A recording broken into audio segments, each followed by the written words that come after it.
नमस्कार दोस्तों, स्वागत है आप सभी का हमारी दुनिया विलेज लाइफ पर। आज मैं दिखाने जा रही हूँ आपको वट सावित्री व्रत में कौन कौन सामग्रियाँ लगती हैं। क्योंकि मैंने व्रत रखा है, मैं पूजा करने जा रही हूँ।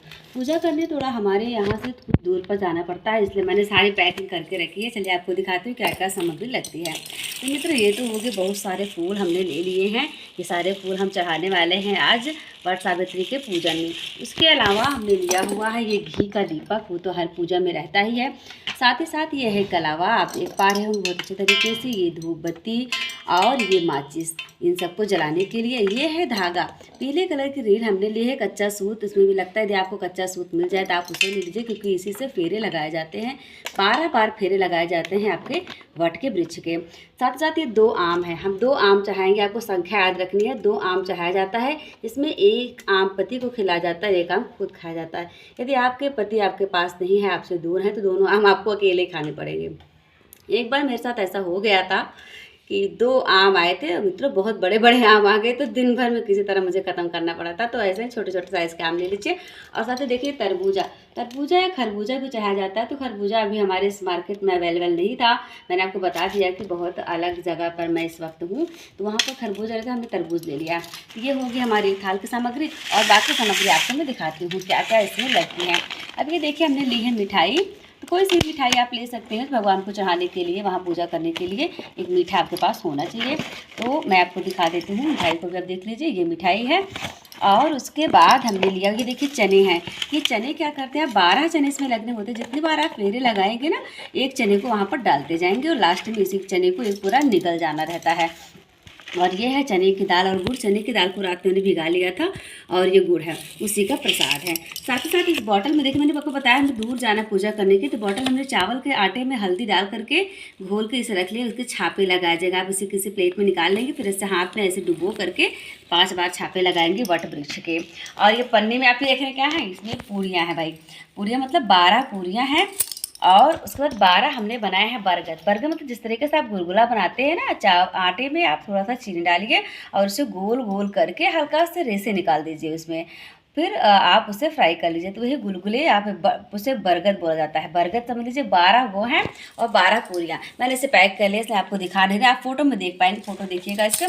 और साथ ही साथ आपको एक बेना चढ़ाना होता है, बाँस का बेना। तो बाँस का बेना आपको मिल जाए तो अच्छी बात है, नहीं मिला तो आप इस तरीके से बेना बना सकते हैं। ये बेना मैंने खुद ही बनाया है अपने घर पर। बनाने की विधि बहुत ही आसान है, आप यदि सीखना चाहेंगे तो मैं आपको सिखा दूंगी। इस बेने से आपको बरगद के वृक्ष को इस तरीके से हवा करनी होती है।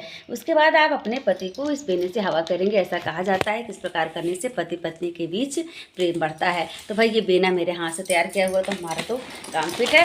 और मैंने जो देखिए सुहाग की सामग्रियाँ चढ़ाई जाती हैं, उसमें आप जितना चाहें चढ़ा सकते हैं। तो 5 सुहागिनों के लिए मैं सेट रखती हूँ। अपनी सास को देने के लिए मैं साड़ियाँ भी चढ़ाती हूँ। तो देखिए, मैंने अपनी सास के लिए साड़ी खरीदी है, सासू माँ के लिए। ये करके आप देख पा रहे होंगे, आप जिस तरह से लेना चाहें ले लीजिए। और बाकी साथ साथ इसमें श्रृंगार की पूरी सामग्री है।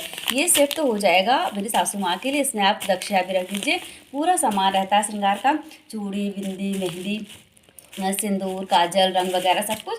और साथ साथ देखिए, हमने और पैकेट्स बना कर रखे हुए हैं सारे पैकेट। इसके अलावा 4 पैकेट और हैं यहाँ पर। देखिए 4 पैकेट में आपको यह ध्यान रखना है कि सिंदूर हो, बिंदी हो, रंग हो, रबड़ हो, पाउडर मैंने जो रखा है, मेरे 5-5, 6-6 सामग्रियाँ हैं। आप 4 सेट रखा है। अब इसमें सासू माँ वाला लेकर के 5 सेट हो गए। इसमें से हम क्या करें, 1 सेट तो हमारे सासू माँ को दे दिया जाएगा।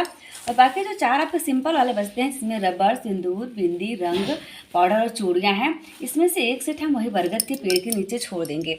बरगद के पेड़ के नीचे छोड़ देंगे। बाकी जो 3 बचेगा, उसमें से 1 मैं खुद रख लूँगी अपने लिए और 2 अन्य सुहागनों को दे दूँगी। आप इसी प्रकार जितना देना चाहें, 7 सेट देना चाहें, 9 सेट देना चाहें, दे सकते हैं। तो ये हो गया। अब चलिए आपको दिखाते हैं किसके अंदर है क्या भाई। आप सोच रहे होंगे किसके अंदर क्या है, तो मैंने बता दिया था आपको। ये सारी सामग्रियाँ है। इसके बाद अलावा आप जल चढ़ाएंगे। ये देखिए, ये हमारा जो है उनको इसमें सिंदूर है, रंग है, और ये चूड़ियाँ हैं, ये पाउडर है, रबड़ है, ये सारी सामग्रियाँ चढ़ाएंगे। तो मित्रों ये रही सामग्री, और साथ साथ आप देखेंगे वहाँ पे अभी जब मैं पूजा करने जाऊँगी ना तो उसका वीडियो बना करके अपलोड करूँगी, वहाँ किस प्रकार से पूजा किया जाता है। हम बरगद का पेड़ तोड़ेंगे, सॉरी पेड़ के पत्ते तोड़ेंगे, उसे पत्ते पर गौरी माता को रखेंगे, गोबर से गौरी बनाई जाती है ना, उसे रख करके वहाँ उनको स्थापित कर देंगे।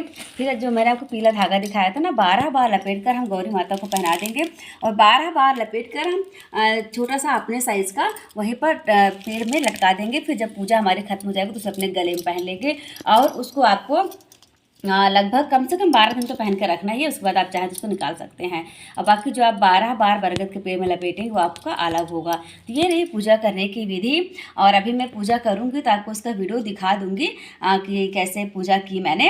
और साथ साथ आपको ये बताते चलें कि आपको जो खुद का स्वयं का श्रृंगार करना है वह एकदम पूरा परफेक्ट श्रृंगार होना चाहिए। जैसे 16 श्रृंगार कहा जाता है, 16 श्रृंगार आप करें। आप जो साड़ी पहने वह एकदम नई होनी चाहिए, कोरी जिसे कहा जाता है पहने। संभव हो सके तो आप पायल और बिछुआ यानी ज्वेलरी भी कुछ नई पहनिए, साथ साथ आप सिंदूर, बिंदी, रंग, नेल पॉलिश वगैरह जो भी है वो सब कुछ लगाइए, पूजा करिए, और अच्छे से सावित्री माँ से प्रार्थना कीजिए कि जैसे उन्होंने अपने पति की रक्षा की वैसे हम सबके पतियों की भी रक्षा करें। करती हूँ, और पूजा करने के लिए वहाँ हमें जाना, थोड़ा दूर जाना है, तो आप लोग भी इसको देख लीजिए। और आपके लिए यह व्रत बहुत ही फलदायी और हितकारी हो, ऐसे मेरी शुभकामना है। Happy Vat Savitri. Thank you, bye bye.